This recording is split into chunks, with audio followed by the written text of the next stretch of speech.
Hey guys, welcome back to yet another interesting video of How Logical, and in this video I'm going to show you how to use Google Keep app. So without any further ado, let's dive right into this exciting video.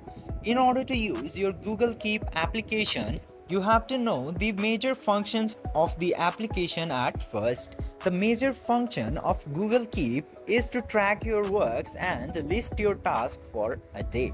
Now, in order to do that, you firstly have to tap into this plus button, and then you can create titles and list into your Google Keep. And after that, you can set up reminders into your Google Keep from here. For example, I'm setting the title for this one is demo. Then after that, just simply go back and your demo task is successfully set for 6 p.m. today. This way you can easily use Google Keep application to make your to-do list, and I hope this video was helpful for you.